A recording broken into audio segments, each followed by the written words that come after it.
Patung Buddha ini ternyata di dalamnya berisi mumi biksu dari abad ke-11 atau ke-12 Masehi.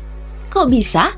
Penemuan ini bermula pada tahun 2014, ketika sebuah patung Buddha kuno berusia hampir 1000 tahun dibawa seorang kolektor ke Belanda untuk proses restorasi.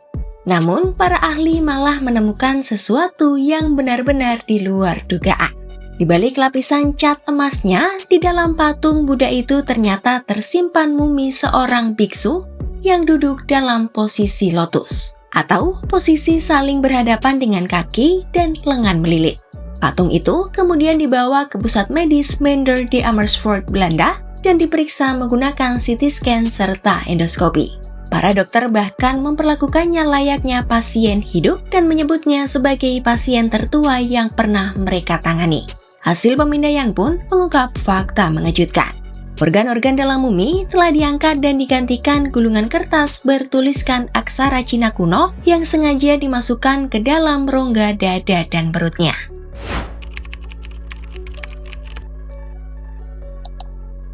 Para peneliti meyakini mumi dalam patung tersebut adalah Li Kuan, seorang master Buddhis yang wafat sekitar tahun 1100 Masehi. Ia diduga menjalani ritual ekstrim bernama self-mummification atau mumifikasi mandiri, sebuah praktik spiritual untuk mencapai kesucian tertinggi. Ritual ini dikenal di kalangan biksu Buddha di Jepang dan Asia lain termasuk Cina.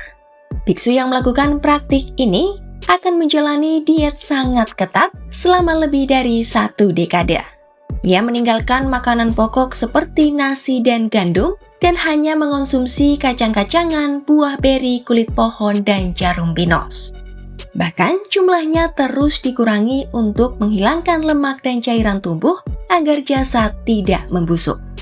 Ia juga mengonsumsi rempah, kacang sikas, biji wijen, serta meminum getah pohon beracun yang biasa digunakan sebagai bahan pernis. Racun itu bertujuan menghambat bakteri dan mengusir serangga, sekaligus membalsem tubuh dari dalam. Selama bertahun-tahun hampir kelaparan, sang biksu kemudian dikubur hidup-hidup di ruang bawah tanah. Ia bernafas melalui tabung bambu, duduk dalam posisi lotus, dan melantunkan sutra dalam kegelapan. Setiap harinya, ia akan membunyikan bel sebagai tanda masih hidup, hingga suara itu berhenti.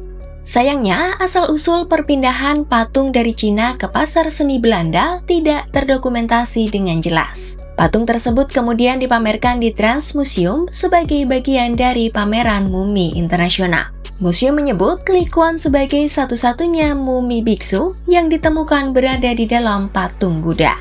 Mumi Li Kuan juga sempat ditampilkan di berbagai pameran Eropa, termasuk National Museum of Natural History di Budapest, sebelum akhirnya dibawa ke Luxembourg untuk tur internasional.